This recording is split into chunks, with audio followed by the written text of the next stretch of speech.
Hola a todos y bienvenidos a un nuevo capítulo aquí en Sin Spoilear. Me acompaña como siempre Joel Poblete. Hola Joel, ¿cómo estás? Hola Bruno, hola a la gente que nos está viendo, ¿qué tal? Muy bien, aquí muy bien. Venimos acá en otra semana para hablar de nuevos estrenos y películas que se vienen y noticias también como el Festival de Cannes. De todo vamos a hablar. Pero vamos a partir con lo que fue la noticia de la semana, que fue el tráiler de la secuela de Joker, Joker Folie Deux, que se estrena en octubre. Y bueno, vimos el tráiler, tenemos unas opiniones ahí. Quiero saber qué te pareció el tráiler a ti, Joel.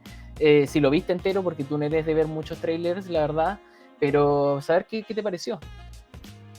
Sí, me gustó, efectivamente me gustan, hay unos trailers que lo encuentro increíbles, pero como hemos conversado antes, aparte del programa, cada vez trato de tener más cuidado con los trailers, encuentro que están contando demasiado, a veces hasta te spoilean. De hecho, una película que comentamos fugazmente hace un par de podcasts fue justamente Lazos de Vida, donde yo había visto el trailer, tú no, y encontré que contaban todo, incluso la escena culminante del trailer era la escena culminante de la película. Entonces, Por en este suerte no lo caso, vi. por suerte no lo viste, así que te viste la película directo sin haber visto el tráiler. Claro, en este caso era un tráiler tan esperado. En esas situaciones, cuando son películas que todo el mundo está esperando o un director que admiro mucho, por lo menos el primer teaser o el primer tráiler que sale trato de verlo, pero después cuando salen el segundo teaser, el segundo tráiler y todo, me lo voy saltando. Y en este caso la verdad me gustó, lo encontré muy atractivo. Yo reconozco que no soy un ultra fan de la primera película, porque la mayoría de la gente la encuentra una obra maestra. Yo encontré que tenía cosas súper buenas, me gustó mucho la actuación de Joaquín Phoenix. Creo que la dirección de arte, la ambientación de la película, que recordaba, por supuesto, como se ha dicho muchas veces, a clásicos como El Rey de la Comedia, de Scorsese, o Taxi la propia Driver. Taxi Driver, como que todo eso lo encontré que estaba muy bien tratado, pero a nivel de guión, la historia no me convenció tanto. Pero de todas maneras tengo curiosidad, como todo el mundo, porque no solamente es la secuela de una película que dio tanto que hablar, que fue muy simbólica en el momento que se estrenó, porque empezaron justo a haber muchas situaciones a nivel político-social en el mundo que se emparentaban de cierta manera con lo que estaba ocurriendo con el final de esa película. Acá en Chile no fue la excepción, porque coincidió justamente con, estaba en cartelera cuando parte el estallido social, y eso se fue reflejando mucho, Todo y se sumó también para que pasara ese evento. Fue como en el momento claro, justo. dio la impresión de que había sido una operación publicitaria relacionada, pero no, fue como una mera coincidencia. Y lo otro, antes de que me comentes tú qué te pareció, es que me interesaba por eso, por ser la secuela de una película tan conocida, porque nuevamente está Joaquin Phoenix, que ya es una garantía de que debería haber una buena interpretación, y por supuesto que está Lady Gaga, que yo no soy tampoco ultra fan de todo lo que hace, pero me genera curiosidad ver qué va a hacer ella aquí con Harley Quinn, cómo se va a dar la química de ellos en pantalla, y porque también el director había adelantado que iba a haber un enfoque muy ligado a lo musical, y el tráiler lo muestra. No sé qué te parece a ti, Claro. qué reacción tuviste. Estamos pensando extremadamente parecidos en este tráiler, porque también opino muy parecido con respecto a la primera película.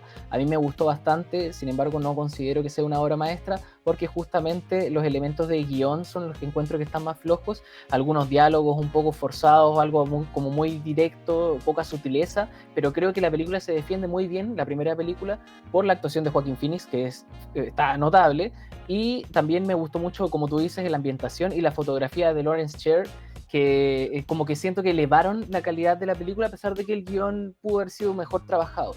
Tengo expectativas con esta segunda parte, por lo mismo el efecto musical es algo que igual a todos como que nos sorprendió un poco, como secuela de Joker va a ser un musical, por ese lado igual como que me gusta que se arriesguen, que tomen riesgo y que se vea diferente de vez en cuando, como que espero que sea una película que se diferencie de la primera, a pesar de que el tráiler se nota que sigue la línea, por lo menos la línea visual es muy similar a la de la primera, tiene como el mismo color grading, tiene algunas situaciones que se repiten, como el que Lady Gaga haga así, hay las escaleras, hay muchos elementos que recuerdan a la primera película, pero espero que sea arriesgada. Eso es lo que yo espero, que por lo menos haya una diferencia fuerte y juegue con eso, con cosas nuevas. Eso es lo que espero de esta película, y como la primera me gustó, espero que esta segunda parte esté a la altura y ojalá sea incluso superior y el guión sea mejor.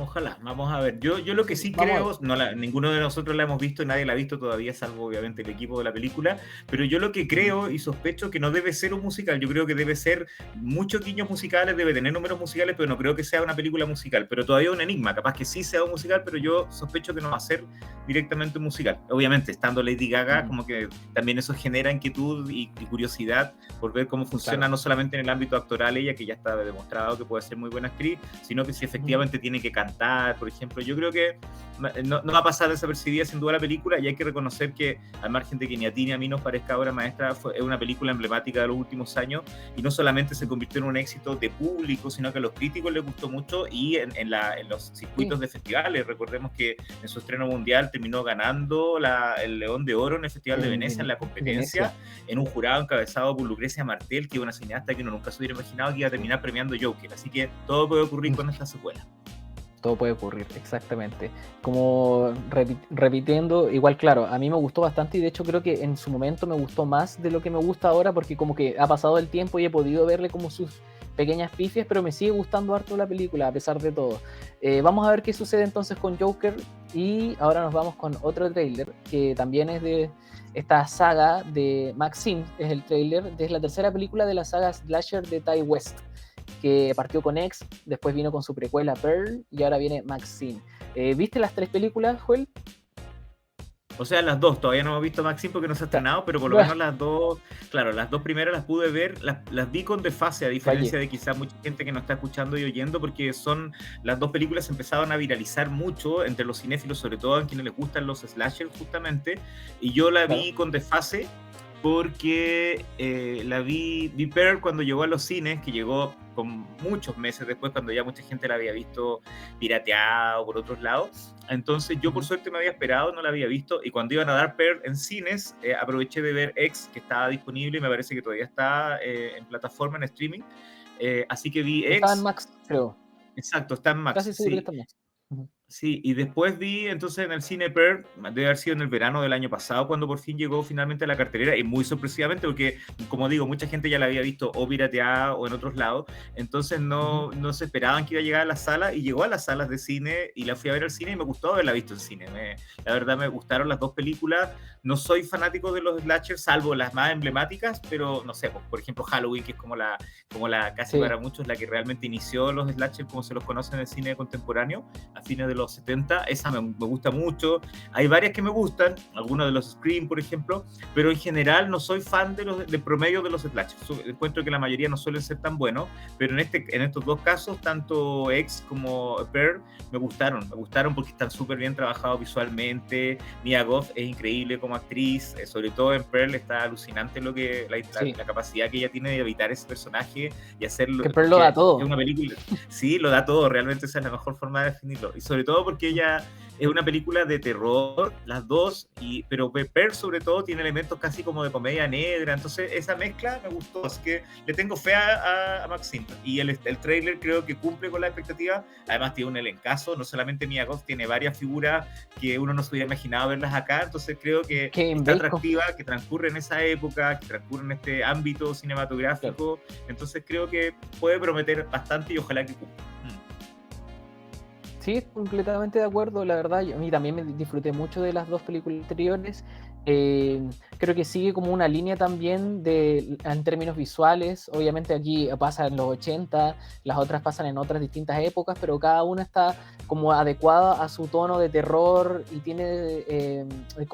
y se complementa con Mia Goth totalmente, que creo que es la cara principal de esta trilogía y lo ha hecho notable. Yo creo que por ese lado a mí me atrae mucho Maxine, porque quiero ver qué características le va a dar a este personaje, y que se diferencia del de Pearl, por ejemplo, que el de Pearl yo lo encontré notable.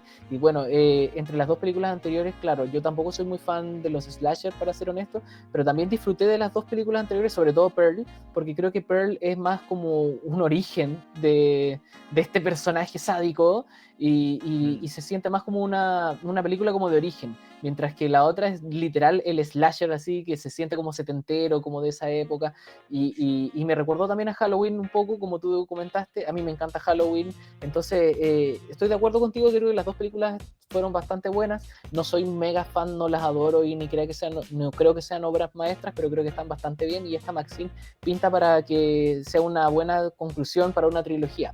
Esta es la secuela incluso de X, porque Pearl es la precuela.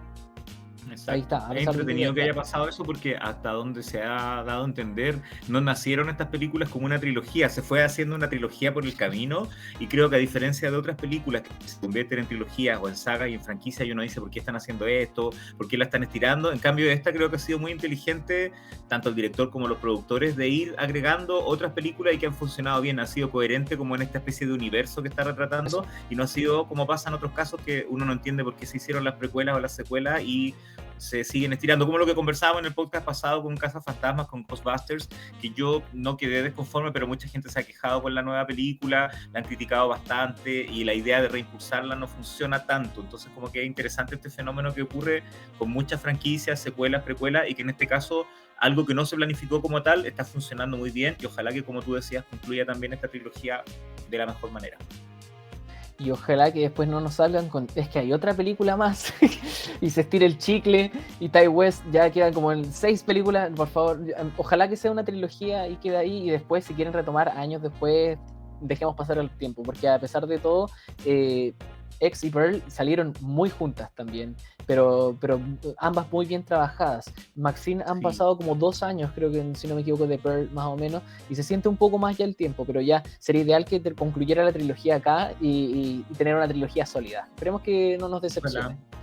A veces hay casos que no pasa, eso estaba pensando justamente de Duna, que estuvimos hablando también hace unos podcasts atrás, y justamente Duna, cuando se dio la primera, habían dicho que venía la segunda y concluía. Cuando termina la segunda, claro, concluye, pero se quedó muy claro que iba a haber una tercera parte, y a diferencia de lo que decíamos en otros casos, que la gente se molesta, claro, con Duna la gente está vuelta loca con que va a haber una tercera parte y que lo bueno es que no es algo que está inventando Denis Villeneuve, sino que está siendo coherente con los libros. Entonces como que es algo, porque la película de David Lynch terminaba más o menos, la original de los 80, con lo que terminó ahora Duna parte 2 y podría haber sido hasta ahí, como se entendió siempre. Y no, ahora se dio a conocer que va a haber una tercera parte que está confirmada y que va a seguir con lo que plantea los libros originalmente. Entonces ahí hay un caso donde la gente, en vez de estar molesta, está feliz con que se sigan agregando películas de Duna. Estiren el chicle. No, mentira. Es que hay muchos libros de Duna también. Escuché por ahí que habían como 6 libros de Duna. No sé si Denis Villeneuve los vaya a adaptar todos, pero por lo menos por ahora hay Duna para rato. Va a haber otra película de Duna. Yo creo que además que sí. Y hablando de franquicias y digamos cosas de que están de moda, ahora entramos al tercer tema, que es película, que está muy de moda el tema de los biopic, y en este caso se estrenó la película Back to Black, que tú la pudiste ver, yo no la he podido ver, así que quiero que nos comentes. Esto es de la vida de Amy Winehouse, como también hemos tenido adaptaciones anteriores de Freddie Mercury en Bohemian Rhapsody, Rocketman, Elvis, etc. Así que cuéntanos qué te pareció Back to Black.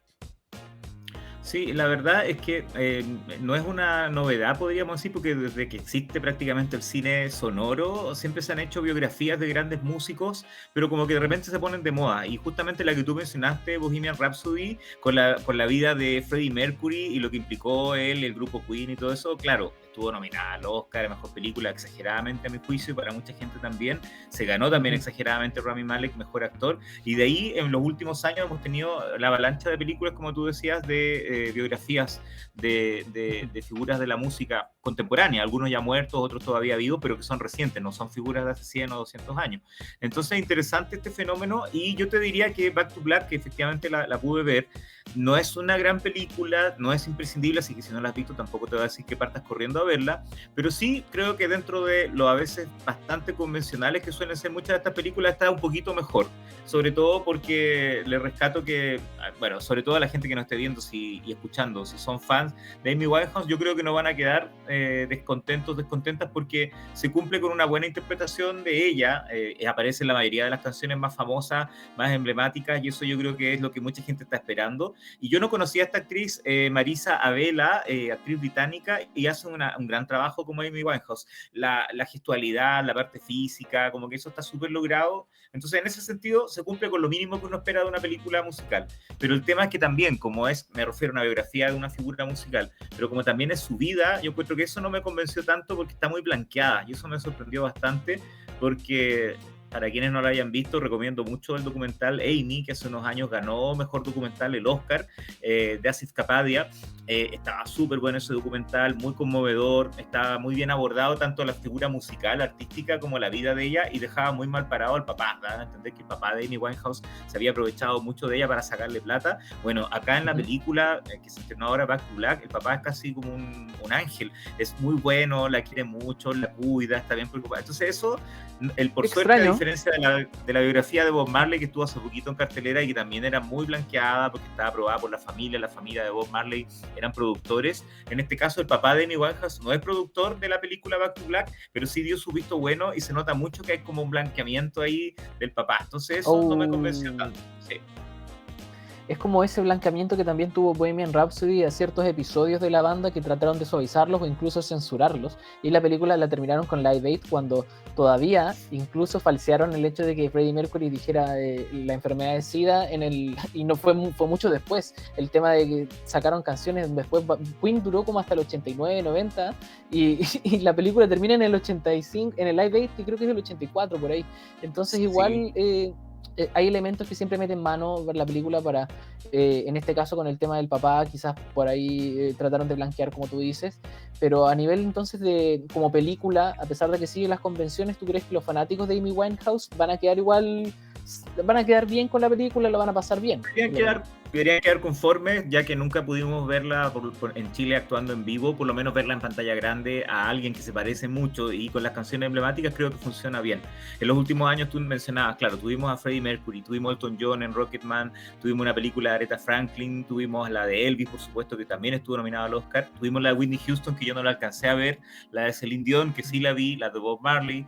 En estos días ha dado mucho de qué hablar Timothée Chalamet, que estaba filmando, haciendo de Bob Dylan. Se anunció que Jeremy Allen White, el actor de la serie The Bear, va a ser Bruce Springsteen. Entonces estamos en medio de una moda que no para, pero de todas esas películas yo creo, y lo habíamos conversado aparte el otro día tú y yo, que la única que me parece más aceptable como película, que funciona mejor, que más arriesgada y más interesante es Rocketman, la adaptación justamente de la vida de Elton John, y eso es interesante porque el propio Elton John estaba involucrado, entonces podrían haberlo dejado casi como un santo, y creo que la película supo mostrar sus altos y bajos, sus temas de ego, y eso era interesante porque él estuvo ahí directamente y podría haber blanqueado su biografía, y la película fue valiente en ese sentido. En cambio, casi todas las otras que mencioné, las que habías mencionado tú, son siempre como muy típicas, los muestran como muy en blanco y negro, aunque sea en color la película, pero muy en blanco y negro la figura de los retratados o retratadas. Entonces como que pasa un poco lo mismo con esta Amy Winehouse. ¿Sí?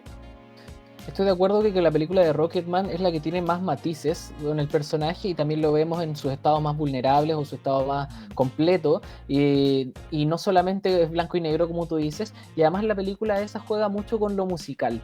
Desde el inicio hasta el final como que hay un montaje bien especial en que mezcla la película no solamente la vida de él como un artista que de repente se levanta, canta y vuelve, no, sino también está involucrado el tema musical desde el minuto 1 hasta que termina, y eso también le da una cierta identidad bien distinta a la película, a pesar de que, claro, como tú dices, el guión igual tiene sus ciertas convenciones, pero están mucho mejor tratadas y llevadas a cabo que películas como Bohemian Rhapsody, que encuentro que tiene igual sus falencias y digámoslo así, no está tan lograda como Rocketman.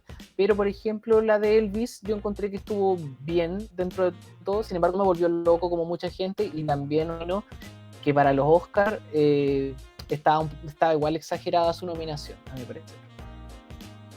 Sí, coincido. Sí, a mí no me pareció mal la película de Elvis, me han gustado cosas de películas de Baz Luhrmann como Moulin Rouge, pero en general es un director muy grandilocuente, muy exagerado, que yo le celebro siempre su dirección de arte, el vestuario, la fotografía, cómo trata la música, el sonido, todo eso. Es súper hiperkinético.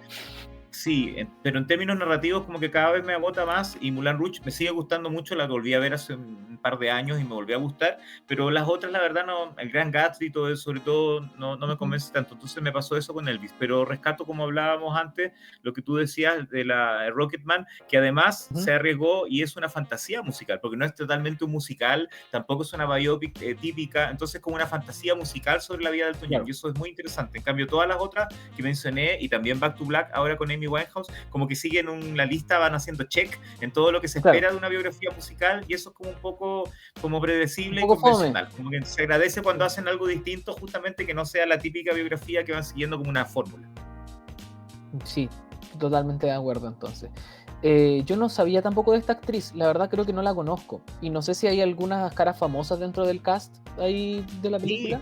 Sí, sí, de hecho el ¿Sí? papá, que es un actor que me gusta mucho, Eddie Marsan, que lo hemos visto en un montón de Ah, películas, porque como la película es británica, él se luce, a pesar de que el personaje, como digo, está muy blanqueado, y está Leslie Manville, que me encanta, famosa sobre todo por las películas de Mike Leigh, pero también muy reconocida por una película de la que hablamos también hace un par de pasadas, un par de podcasts, El hilo fantasma de Paul Thomas Anderson, que ahí estuvo claro. nominada y al Oscar, interpretando a la hermana de Daniel Day-Lewis, y aquí es la abuela de Amy Winehouse, que es una figura muy Oh, importante para ella, que yo no lo sabía tanto, que había sido como una figura a seguir para Amy Winehouse, como que la inspiró, porque ella le gustaba mucho la música, ella cantaba, entonces es interesante que ella aparezca acá en esta película, y hay otros actores por ahí británicos también súper importantes, entonces hay un buen casting, y en ese sentido se agradece porque la película pudo ser aún menos lograda si no hubiera tenido este casting tan interesante. Así que igual, insisto, para la gente que le gusta Amy Winehouse o sobre todo para quienes son fanáticos o fanáticas de las biopics, es una película más para ver dentro de este subgénero, podríamos decir, de las películas biográficas. y este subgénero que está tan de moda en este último tiempo y que no sabemos cuándo va a parar. Bueno, continuando con las películas, vamos a hablar ahora de una película que se llama Crónicas de una Affair. Y esta película me di cuenta que es del 2022, pero está en cartelera actualmente. ¿Qué pasó ahí? Lo que suele ocurrir mucho con estas películas que no son tan masivas o tan grandes, sobre todo las películas europeas o más de cine de autor, siempre van a llegar con desfase, y creo que en varios de los podcasts anteriores también lo hemos comentado, que hay que tener un poco de paciencia, que yo sé que cuesta mucho tenerlo hoy en día porque como casi todo está disponible para ver pirata muy rápido, entonces muchas veces las películas llegan y la gente dice, oye, pero esta película yo ya la había visto. Yo, como soy un poco más anticuado, me espero a verla en algún momento, y en este caso agradezco haberla podido ver y que haya llegado a la cartelera. Es de un director que se llama Emmanuel Muret, que ya lleva un buen tiempo haciendo películas. Esta es la número 11 de su filmografía, pero sin embargo es la primera de él que se estrena comercialmente en Chile. Hace Qué algunos bueno. años el Festival Sanfic estrenó una película de él, una de las más conocidas, que se llama Cambio de Dirección, como hace el año 2007, 2008 por ahí, y después hay una de él que yo no la he visto, que se llama Lady J o Lady G, que está en Netflix, y que actúa en una actriz que me gusta mucho, Cécile de France, y entonces son como las únicas películas que se han podido ver o en un festival o en streaming, pero nunca había llegado a la cartelera, y esta película personalmente, no sé qué te habrá parecido a ti, pero Crónicas de una Affair me gustó porque justamente es lo que en apariencia es como una comedia romántica más, en este caso un adulterio, dos personas ya adultas, no son veinteañeros ni treintañeros, son cuarentones, cincuentones, por ahí. Ambos ya tienen como sus vidas formadas, él tiene esposa, tiene hijos, ella también es mamá, madre soltera, entonces inician una relación adúltera, a escondidas por supuesto, como hemos visto mil películas lo mismo, y entonces podría ser una comedia romántica más, y me gusta, nada más spoilear lo que pasa, pero la historia van pasando cosas por el camino, van sucediendo situaciones tampoco tan abruptas ni extraordinarias, pero que van modificando un poco las cosas. Entonces lo que parte como una película más, al final para mi gusto, sin ser tampoco una obra maestra o un hito de este tipo de película, es una película que me gustó, me gustaron las actuaciones, me gustó cómo está contada, me gustó el ritmo, no sé qué te pareció a ti, Bruno, quedé muy contento después de verla. Sí, a mí también me gustó harto la película, creo que es una película muy interesante, una película muy sencilla a todo esto, pero interesantes los temas que tratan ellos como personajes, también es interesante ver la evolución que tienen a lo largo de la película, me gusta mucho cómo se presentan estos personajes y como que uno puede entenderlos a ellos y ver las diferencias porque son personajes muy distintos. Y es divertido ver las dinámicas que se generan entre ellos y los temas que van hablando, porque es una película que también es mucho del diálogo que tienen, pero es diálogo interesante, como quieres conocer a estas personas, quieres pasar un rato con ellos, y está muy centrada en las relaciones y las emociones humanas. Me gustó harto, creo que el guión es súper sólido y está lleno de momentos muy potentes y que son muy, muy humanos. Entonces yo disfruté harto la película, es como sencilla, pero muy atractiva a nivel de temas y las situaciones que pasan. Así que, no, yo la disfruté, me gustó harto, me gustó más de lo que esperaba y feliz la volvería a ver en algún otro momento. Es sencilla, pero te atrapa igual, tiene cosas bien bonitas y los personajes me gustaron los personajes. Y que además eso es lo que sorprende también, que son prácticamente ellos dos, por ahí parece después otro personaje importante, pero no es como esas comedias corales que a veces hay, que hay muchos personajes, como que prácticamente son estos dos actores los que sostienen toda la película. Hay muchas diferencias entre los dos, ella es mucho más segura, él tiene muchos problemas de autoestima, mucha inseguridad, entonces como que tienen personalidades súper opuestas y son casi como una pareja dispareja y se van complementando y se va dando una química, y eso lo encontré interesante. Son dos actores que a mí me gustan mucho, que no son hiper famosos como para todo el mundo, pero lo hemos visto en varias películas antes. Ella es Sandrine Kiberlin, que ha ganado varias veces el César, que es el premio lo más importante del cine francés, lo ha ganado en distintas oportunidades, y él estuvo, Vincent Macaigne, estuvo nominado al César a Mejor Actor por este rol, por esta película el año pasado, así que también es interesante. Es un actor que a mí también me gusta mucho. Aprovecho de recomendar, hay una película que es una de las primeras, creo que incluso el primer largometraje de Justine Triet, la directora de Anatomía de una caída, que estuvo súper de moda en el último tiempo, que está para quienes tengan la plataforma Movie, se llama La Batalla de Solferino, y ahí tiene un personaje notable, en que es el ex esposo de la protagonista, y que es un personaje muy perturbador porque tiene problemas psicológicos y tiene orden de alejamiento de la protagonista y va a molestarla porque le quiere llevar un regalo a la hija, y se producen muchas situaciones incómodas a lo largo de un día. Entonces me gustó porque aquí, por ejemplo, lo vemos tímido, como casi tierno el personaje, como entrañable, y en la otra es como molesto, como inquietante. Entonces encuentro que es un muy buen actor, así que creo que es bueno de repente fijarse en este tipo de interpretaciones. Una película, como tú dices, Bruno, pequeñita, sin grandes aspavientos, pero que finalmente funciona súper bien. Así que si les gustan las comedias románticas pero con contenido y no tan convencionales, a pesar de ser tan sencilla, Crónicas de una Affair está no solamente en salas como de arte, por ejemplo en el Biógrafo, se está dando en algunas multisalas como Cinemark Alto Las Condes o las salas de arte de Cinépolis. Está bien. No, sí, yo encontré que estuvo súper buena la película, así que también la recomendaría a los que les gusta, como tú dices, algo no tan convencional, pero es bonita para pasar el rato, honestamente. Yo lo recomendaría. Y es interesante también que se den estas comedias, como tú bien decías, de gente cuarentones, cincuentones, no tanto adolescente, porque generalmente hay muchas películas que están muy centradas en gente mucho más joven. Entonces es bacán también ver como a esa edad, no sé, las parejas que tiene pareja, etcétera, que tiene hijo, otra persona. Entonces que se dé esas cosas igual es bacán. Es choro. Bueno, lo Pasando. que dices tú, perdón, muy cortito el último Sí, sí, no, paréntesis, dale. que también lo podemos hablar en otra ocasión, que la mayoría de las comedias románticas de los tiempos antiguos, en el Hollywood clásico, eran personas mayores. Y bueno, de hecho la Sí. gente joven no estaba muy presente, siempre era el personaje secundario. Y en los 80, a pesar de que hubo en los años 60, 70 películas románticas, comedias románticas con protagonistas más Sí, jóvenes, pero como que en los 80 en adelante se pusieron más de moda las comedias adolescentes y las comedias románticas, como hay clásicos, por supuesto, de esa claro. época que hasta el día de hoy perduran, y entonces de ahí yo creo como sobre todo se ha rejuvenecido mucho más el público en las últimas décadas, entonces yo creo que eso influye en que estemos más acostumbrados que las grandes comedias románticas de los últimos años, la mayoría son veinteañeros o treintañeros, entonces también es interesante, como tú dices, ver a otro tipo de sector de la sociedad o rango etario protagonizando este tipo de películas. Claro, porque va de la mano mucho también con el coming of age, comedia romántica, coming of age, adolescente, eso, y esta es completamente otra propuesta, es una propuesta mucho más adulta, más sencilla, pero también tiene lo suyo, y claro, me recuerda mucho también a las películas antiguas, donde sí, efectivamente había gente adulta, y ese eran los personajes realmente, eran adultos la mayoría de las películas comedias románticas, así que buena observación también. Pasando ahora a otro tema, y esto ya es cine chileno completamente, se estrena la próxima, o sea, se va a estrenar ya muy pronto, Historia y Geografía, que llega, si no me equivoco, en los próximos días, y nosotros la pudimos ver y vamos a comentarla. Pero te propongo que antes de hablar de Historia y Geografía, hablemos de su director, que tú lo conoces, y yo una vez también fui a una charla donde él estaba, Bernardo Quesney, y tiene películas anteriores como Efectos Especiales y Desastres Naturales. ¿Quieres partir tú? ¿Qué te gustaría comentar de esto? Sí, bueno, efectivamente, como tú dices, Bernardo Quesney lo conozco en persona, me ha tocado colaborar con él desde hace bastantes años. La película anterior a esta, que es la que tú mencionabas, Desastres Naturales, Naturales. pasó ya una década. Yo de ahí lo conocí cuando él estrenó esa película que vendría a ser su segundo largometraje. Se estrenó primero en el Festival Sanfic, después tuvo un estreno comercial.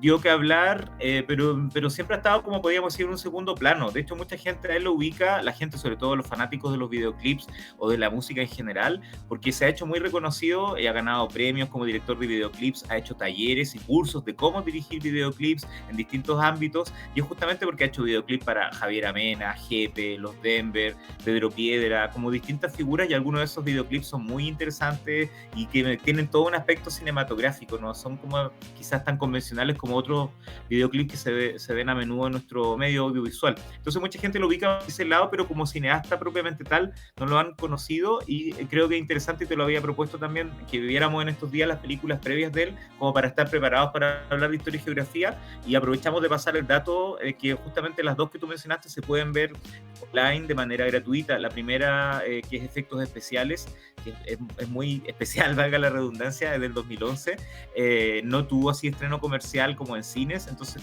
pero se puede ver online. Si la gente busca, está por ejemplo en la plataforma Cine Chile, que es súper buena para buscar información de cine chileno. Si uno pone su nombre, Bernardo Quesney, o el nombre de la película, efectos especiales, está ahí el link directo para verla en un enlace de Vimeo.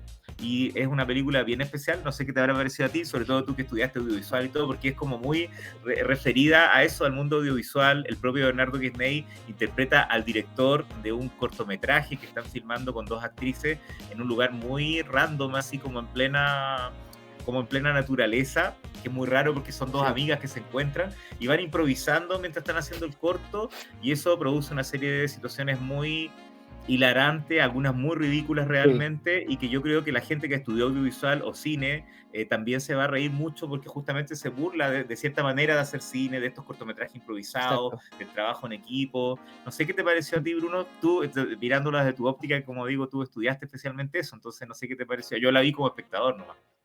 Claro. No, sí, completamente de acuerdo con lo que dices. De hecho, me acordaba de las escenas y ya me está dando risa porque es una película que tiene momentos realmente muy graciosos, muy hilarantes y como tú bien dices, uno se puede sentir identificado como audiovisual. Hay diversas situaciones que no exageradamente a ese nivel, por lo menos en mi experiencia, no sé si en las experiencias de otros audiovisuales, pero por lo menos, claro, uno se puede sentir identificado de las cosas que ocurren en el rodaje, de la lucha de egos de repente entre un actor o una actriz, o incluso dentro del mismo equipo técnico cuando está grabando una película. Y estos efectos especiales es especial justamente porque es una película, las situaciones que ocurren dentro de esas grabaciones es realmente muy divertida, muy chistosa. Yo me reí harto, encuentro que está bien actuada por parte de las dos actrices. Eh, no sé, es que hay me acuerdo y como que me da risa, es difícil hablar de la película. Tiene, tiene situaciones muy ambiguas, muy extrañas, muy random, pero es divertida. Es una película que yo creo que como audiovisual yo la recomendaría a gente, sobre todo a gente del medio, ya que sea actor, actriz, y que ha trabajado en videos o películas, cortos, etcétera. Es una película que la van a ver y la van a pasar bien. Es cortita y yo creo que las risas están aseguradas. Sí, eso, yo pienso lo mismo que tú, es cortita, y lo otro que destaco es que en realidad son tres personas en pantalla, bueno, cuatro, porque también hay alguien más que interviene, y el Sí, camarógrafo, y es eso, no hay mayor despliegue así quizás de puesta en escena en cuanto a, no sé, dirección de arte o vestuario, cosas, exacto, es no hay como muy eso. sencilla, y Ujú. demuestra que con elementos tan simples se puede hacer una película que, como tú dices, quizás no es para todos los gustos, a lo mejor no a todo el mundo le va a gustar, Claro, pero sin duda es especial dentro de lo que es el cine chileno. Es como eso lo destaco por ese lado. sí, estoy de acuerdo. Creo que incluso la parte de técnica que tú bien dices no está muy bien lograda, obviamente. Tampoco es la idea es como que se vea como bien amateur, digamos, está ahí la cámara, es como, porque es estar dentro de ese rodaje audiovisual, entonces es muy divertido. Eh, pero obviamente después él en su segunda obra, toda esta parte técnica ya está un poco más trabajada y bueno, y para qué decir de historia y geografía, que claro, ya hay un trabajo más potente, digamos, en cuanto a técnico. Pero sí, efectos especiales yo la encuentro entretenida, la encontré divertida. Y tú también al parecer. Así que pasemos ahora Sí, a desastres naturales, que se estrenó sí, también, esa sí llegó a salas de cine y ahí comentas tú.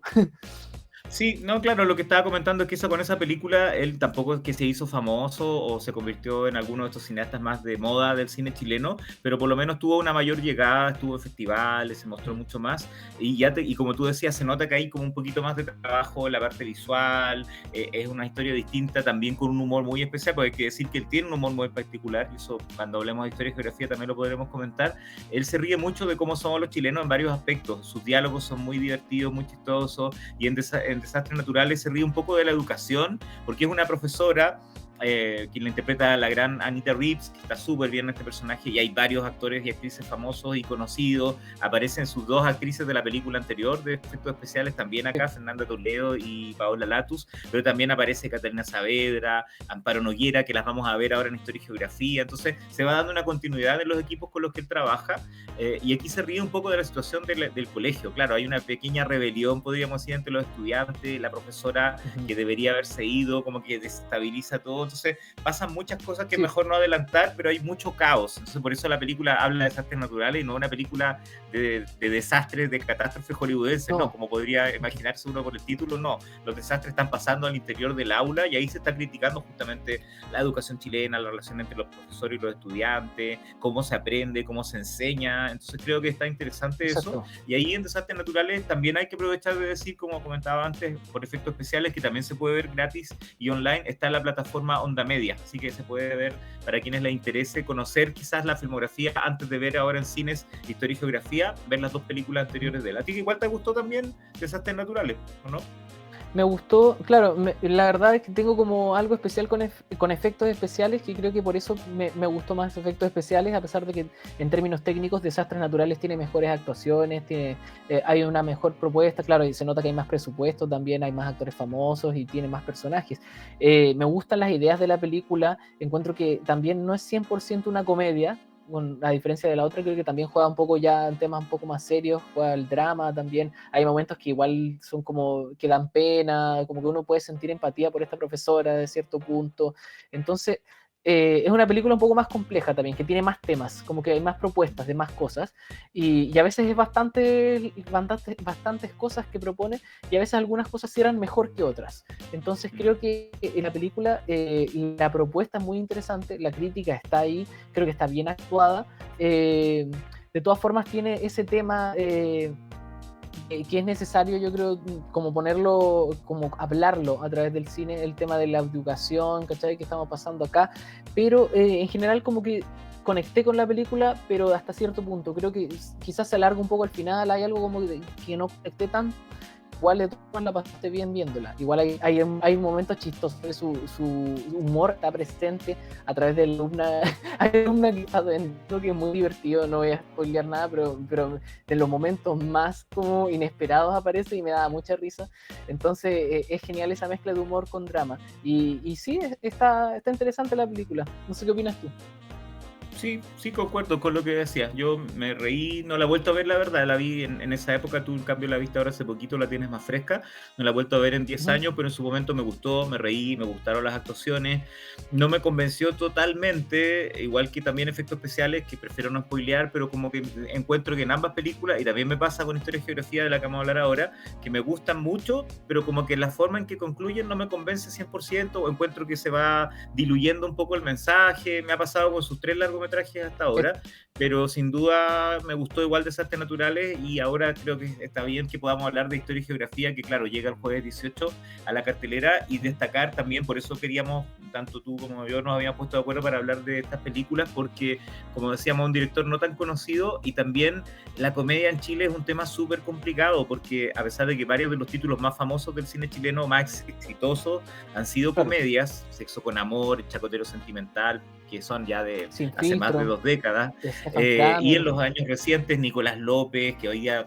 claro, está funado y es un tema complejo, Los Vadilla, pero la mayoría no son tan buenas películas en muchos aspectos, uno se puede reír, te pueden gustar cosas, a mí Sexo con Amor no la he vuelto a ver, en su momento me gustó, me reí, tampoco encontré que fuera una obra maestra de la comedia, pero como que cuesta un poco, a pesar de que a los chilenos nos gusta el humor, basta con pensar el Festival de Viña y todo lo que significa los humoristas, la fiebre que hay hoy en día por el stand-up, que ahora todo el mundo hace stand-up. Entonces, claramente el humor es un Sí, tema. Como vivimos en un país muy complejo donde las cosas están cada vez más difíciles, el humor nos ayuda a sobrellevar mejor las situaciones, pero en el cine a pesar de que nos gusta mucho ver y que hay comedias muy exitosas que han sido fenómenos de taquilla, como que no tenemos tantas comedias tan notables. Entonces es interesante, no digo que estas sean totalmente notables, pero creo que está haciendo algo distinto Bernardo Kisney en su cine en comparación con Nicolás López, como digo, Badilla u otras películas de comedia. No sé qué opinas tú en ese sentido y qué te pareció Historia y Geografía que llega ahora a la cartelera.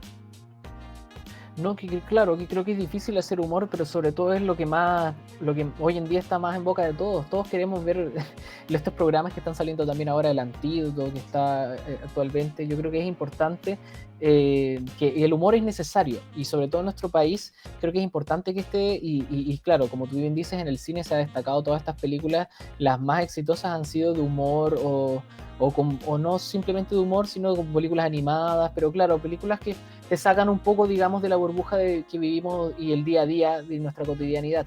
Creo que en ese sentido es interesante él, como cineasta, por meter el humor en situaciones de repente como de los Simpsons, se podría decir, que es como un poco como Taika Waititi, no sé, como que de repente aparece algo muy random de vez en cuando. Pero las temáticas son distintas, obviamente, y en el caso de Historia y Geografía, creo que es una película que también sigue la línea de desastres naturales en proponer no solamente una comedia como tal, sino también hay elementos dramáticos ahí, también hay una crítica, no voy a spoilear mucho de la historia, pero está presente ahí, y a diferencia de ti, que ahora que estabas mencionando que los finales tú sentías que quizás de repente se alargaban o no, a mí me pareció que este final a mí me gustó más. Siento que el final de Desastres Naturales a mí me convenció más que los finales de Efectos Especiales, Historia y Geografía, pero es por un tema del viaje del personaje, que es como, no quiero revelar nada, pero creo que el viaje del personaje me convenció más. Sin embargo, igual hay ciertas situaciones que, claro, está presente el tema del teatro, y yo, bueno, yo he hecho teatro, y entonces hay varias cosas que yo ya las he visto en distintos ejercicios de teatro que se hacen y cosas, y me puedo sentir un poco identificado con algunas cosas, pero ¿sabes qué pasa? Que yo creo que las películas de él, a veces me pongo a pensar y creo que podrían funcionar también como mediometrajes o cortos. No sé si te has puesto a pensar en ese tema, que puede ser que quizás tienen elementos y ideas muy buenas, pero a veces podría funcionar quizás, no sé, en este caso de Desastres Naturales, perdón, Historia y Geografía es la película más larga que le ha hecho también. Se nota que es una película de 1 hora y media, y quizás pienso que quizás acortándola un poco podría ser una película más sólida, pero de todas formas igual creo que está como en el nivel de Desastres Naturales, a mi parecer. Tiene elementos muy interesantes, también tiene la crítica, y está muy bien actuada también. ¿Para qué decir de las actrices están increíbles, y tiene momentos bien, bien divertidos también de comedia hilarante, pero no quiero revelar más o menos mucho de la trama. Me gustaría saber qué opinaste tú también de la película. Sí, a mí me gusta, me ha tocado verla un par de veces. El año pasado se estrenó en la competencia de Sanfic, donde ganó Mejor Dirección. Amparo Noguera también le dieron un premio especial por su actuación. Y ahora me tocó verla de nuevo hace poco. La película ha estado ganando distintos premios en festivales chilenos, y ahora en estos días va a estar en el Festival Bafisi, que para muchos es el festival más importante sudamericano, que es el que se realiza en Buenos Aires. Ahí va a estar en una de las secciones justamente. Y me gustó, y creo que de los tres largometrajes, creo que el que encuentro, no es que sea perfecto, pero lo encuentro más redondo, más logrado. Encuentro que se va dando una continuidad, obviamente por lo que decíamos, Efectos Especiales es más humilde, porque tiene que ser así, porque se ríe un poco de estos rodajes con poco dinero, poco Exacto. presupuesto. Desastres Naturales ya había, como tú decías, se notaba un poco más trabajo, más cuidado visualmente en varios aspectos, y Sí. acá se nota aún Aquí, más, además de que es acá más sí. larga, como decías tú, se nota el elenco, algunas de las cuales actrices que ya, como decía antes, hemos visto en sus películas anteriores. El elenco está increíble, vuelve a tener lo que tú decías también, que tiene este humor, y me gusta mucho, tiene muy buen ojo él en los diálogos y en las situaciones para reflejar cosas que están pasando en Chile. Si antes fue como el medio audiovisual, después vino la educación, y aquí un poco varias cosas, la cultura, cómo consumimos cultura en Chile, el medio del teatro, como decías tú. La protagonista Yoconda Martínez es una actriz que viene de una familia teatral, el papá era un importante hombre de teatro, la hermana Atenea siguió trabajando en eso en un centro cultural en San Felipe, que San Felipe justamente Bernardo Quesney es de allá, entonces también hay un guiño ahí directo a eso. Y ella se fue y le fue muy bien en Santiago, y se hizo famosa en el país protagonizando una serie, La Guachita. Entonces, en esa serie que es muy ridícula, que a uno le recuerda a varios personajes Sí, que se han conocido en el humor, y que es una parodia, obviamente, de cierto tipo de series o de televisión que se hacían en los 80 o principios de los 90. Entonces, y que también se burla un poco de la situación social y política del Chile de ese entonces. Ella se hizo famosa y hasta el día de hoy la gente se acuerda de la guachita y la ve, pero ella quiere ser reconocida como una actriz seria, importante. Entonces se trata de embarcar en un proyecto teatral, no le va bien, las cosas, tampoco vamos a spoilear, pero las cosas no le van bien y termina devolviéndose a San Felipe, y ahí se le ocurre hacer un proyecto teatral con el Centro Cultural donde está su hermana, y la hermana no se lleva bien con ella, tienen unas ujú, diferencias irreconciliables, personalidades muy distintas. Ella, la hermana, como ha seguido trabajando en teatro, encuentra que ella se vendió un poco al sistema por hacerse famosa haciendo de la guachita con este humor un poco burdo o muy chabacano, entonces como que la mira en menos. Entonces ella decide hacer un proyecto, y hasta aquí nomás llegamos contando la historia para no adelantar más, pero se le ocurre hacer La Araucana, el famoso poema épico sí, sobre la realidad indígena en la época de la conquista española en Chile. Y claro, va a terminar adaptándola de una manera muy particular. Entonces ahí se ríe mucho de cómo vemos los chilenos la historia. La película se llama Historia y Geografía, cómo asumimos nuestra cultura, cómo a la gente le cuesta a veces hacer proyectos culturales con poco presupuesto, cómo hay gente que traiciona sus ideales. Entonces hay varios temas, algunos que son muy serios y aquí con humor están súper bien tratados. Así que me gusta, y destaco igual que tú las actuaciones. Amparo Noguera está increíble. La gente suele asociarla con roles dramáticos, pero aquí tiene un papel cómico muy divertido que realmente es hilarante. La Cata Saavedra está súper bien, y también en roles secundarios por ahí, por ejemplo, Paulina Rutia, su rol es más pequeño, pero igual está súper bueno lo ujú, que hace ella, me reí mucho y creo que igual también la destaco por ese lado. Así que qué bueno que también te sí, gustó, y hay que dejarla recomendada para que la gente ojalá vea las dos películas anteriores de él online y gratuitamente, y que pueda ver esta en los cines. sí. Recalco también lo que dijiste, que hay temas como, por ejemplo, de personas que pueden traicionar sus ideales. Creo que por ese lado también es interesante ver la película, y también por el lado de la crítica hacia el arte, lo que opina la gente y que después como por espalda en realidad es otro tema. Entonces hay una cierta ironía también con ese tema, que es divertido y que está presente en la película. Así que yo también, claro, le dejamos recomendada. Historia y Geografía va a llegar ahora mismo. En cuanto llega la El fecha 18, ahora exacta, el jueves 18. Sí. jueves 18 va a estar Una, Historia y Geografía. Es una semana Ujú. muy contundente, así que seguramente en el próximo podcast vamos a estar hablando, porque llega también Civil War de Alex Garland, llega Garra de Hierro, Iron Claw, que también es muy esperada. Hay varias películas súper potentes para los mismos días. Sí, de hecho estaba viendo, paréntesis a la película, pero estaba viendo la cartelera y los próximos estrenos, y yo creo que de aquí en adelante ya no para. Como que cada semana va a llegar estrenos bien masivos, así que prepárense. Pero bueno, la dejamos recomendada, así que Historia y Geografía, así que no se la pierdan. Y pasando al último tema, pero no menor, tenemos la selección, la lista de Cannes, que ya la habíamos hablado la semana pasada, habíamos adelantado, teníamos unas expectativas de las películas que podrían estar, y bueno, ya tenemos al fin la confirmación de las películas que van a estar en competencia. No hay muchos avances de cada una, solo sabemos quiénes van a dirigir, quiénes son los directores, cómo se llaman los títulos, pero quiero saber también tus impresiones de la lista, si estaban las que tú querías, qué te parece, estás emocionado, hay algunas que esperas ver con más ansias que otras. Sí, yo encuentro, bueno, para mí hay gente que dice que hay otros festivales, por supuesto está Berlín, está Venecia, está Sundance, Locarno, hay varios más, pero para mí todos los años el Festival de Cannes es como algo que espero, porque suelen ahí salir varias de las películas que se convierten en las favoritas del año, ya sea en las listas de los cinéfilos y cinéfilas, los críticos, en los Oscars. Imagínate, tengo aquí, anoté así como por curiosidad, las películas que se Ujú, estrenaron el año pasado en Cannes, y todas dieron, la mayoría dieron que hablar: Anatomía de una caída, Zona de interés, Asteroid City de exacto. Wes Anderson, La Quimera, que estuvimos comentando, la que está en cartelera todavía en podcast pasado, Ujú. Hojas de Otoño de Kaurismäki, May December de Todd Haynes, Monster de Koreeda, Perfect Days, que Sí, ahora hay están, como hablamos el bastante. otro día, está en streaming en Movie de Vendors, y eso solamente por mencionar la competencia oficial, pero en otras secciones estaban Los Delincuentes, How to Have Sex, Los Colonos, la película chilena, Los Asesinos de la Luna de Scorsese, entre otras. Entonces, mira, solamente hablando de unas pocas películas, y todas dieron dieron mucho que hablar, entonces seguro que esta lista que se anunció ahora de la versión 2024 de Cannes, varios de estos títulos van a terminar siendo nominados al Oscar, figurando en Probablemente. nuestras listas personales de las mejores del año. Quedé conforme, me gustaron varios de los títulos que habías mencionado tú y que había mencionado yo en el podcast anterior, se terminó cumpliendo lo que esperábamos que estuvieran, ya se sabía, por ejemplo, tú habías mencionado que Megalopolis, por ejemplo. Furiosa, que era esta nueva secuela de Mad Max, que no está en competencia, pero ya se había confirmado que estaba. Se confirmó que iba a estar, por supuesto, George Lucas no con una película nueva, que eso ya sería raro, sino con una palma de oro honoraria, justamente por su trayectoria y lo que ya el habíamos regreso comentado de George Lucas. Sí, había sido increíble, pero yo a esta altura ya no le tengo mucha expectativa realmente. No, yo tampoco. Pero sí tengo muchas expectativas, como comentábamos en el podcast pasado, que se había hecho realidad con Megalopolis, la película de Francis Ford Coppola, sí. Esperadísimo regreso, que podría haber, hay un gran riesgo, como comentábamos la semana pasada, porque su película puede ser una obra maestra o puede ser un fiasco. Las últimas películas que ha hecho Ford Coppola no han convencido mucho, salvo a sus más acérrimos defensores, y no hace más de una década que no hace una película.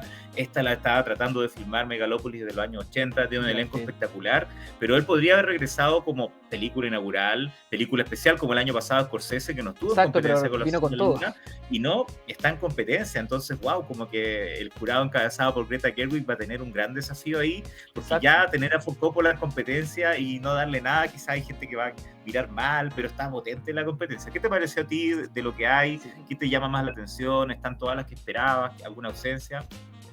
Sí, la verdad es que hay algunas ausencias, porque yo había mencionado la semana pasada que igual me hubiera gustado que estuviera, de todas las que nombré, igual hay varias que estaban, por ejemplo, logró estar la de Paul Schrader, está la de Sean Baker, que son directores que me interesan ver y quería ver sus películas, pero por ejemplo no está la de Steve McQueen, esa es una ausencia que quería verla ahí, pero no está, pero no importa, por lo menos ya me doy por pagado con que va a estar Megalopolis, está Kind of Katniss, que probablemente la que más espero, Yorgos Lanthimos, y bueno, va a estar fuera de competencia también Furiosa. Hay varias películas que como que dan harta expectativa, pero sobre todo Megalopolis, me quedo que creo que es la película que no sabemos, como bien dices tú, si va a ser una obra maestra o va a ser un fiasco, no lo sabemos, o podría ser incluso un punto medio, así que ahí vamos a descubrir qué es esto, porque yo ni siquiera sé de qué va más o menos la película, pero claro, como es Francis Ford Coppola y es su regreso, entonces está súper interesante lo que vaya a ofrecer esa película. Me tinca que por lo épica y lo digamos como lo masiva que se ve, me tinca que hacer una película larga.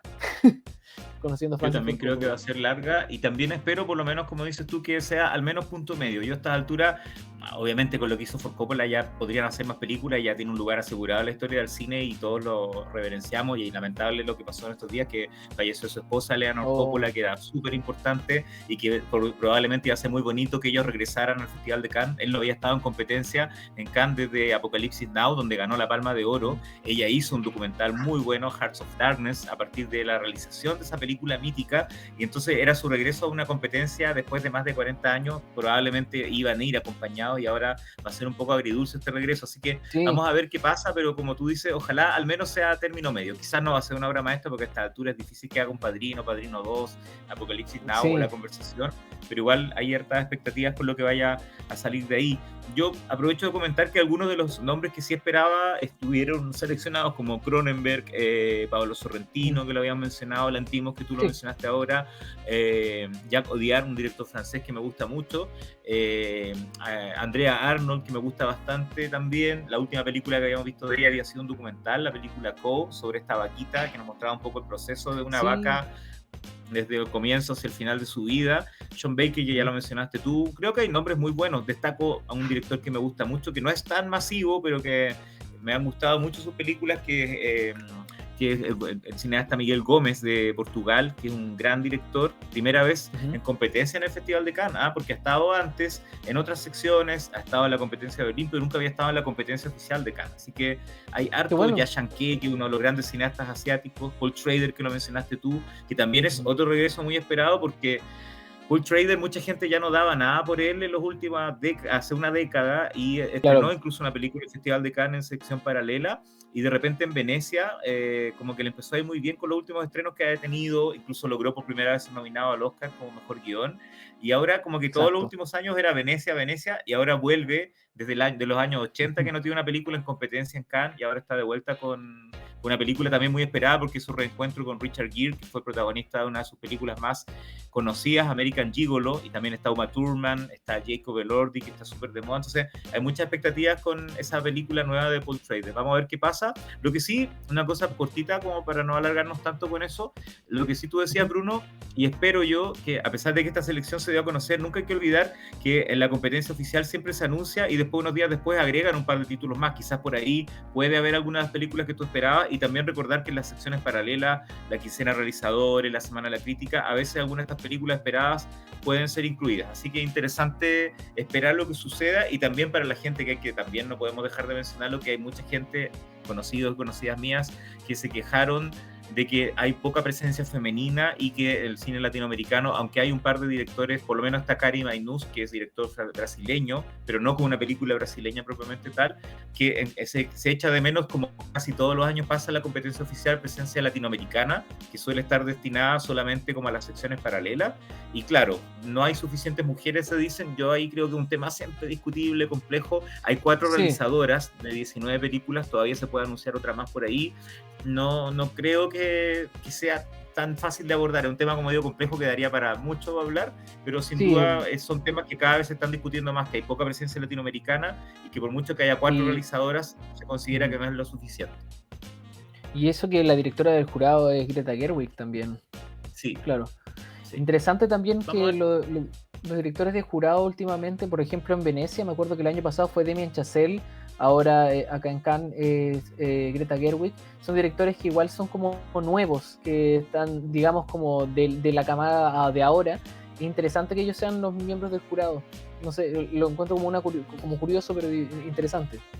Sí, porque hay que pensar eso, siempre la gente lo menciona, que una cosa es lo que sea el presidente o la presidenta del jurado, pero tienen que votar todos los miembros del jurado. Entonces a veces la gente dice, ya, Exacto. está tal persona, por ejemplo, vi gente diciendo que como Greta Gerwig es muy feminista y está de presidenta del jurado, a lo mejor no le va a gustar la película Yorgos Lanthimos, porque habitualmente como por la forma en que él trata a las mujeres, como que, no sé, yo no estoy totalmente de acuerdo, un tema también discutible, pero hay gente que decía, hoy Ujú. con Greta Gerwig en el jurado de presidenta, Yorgos no va a sacar nada.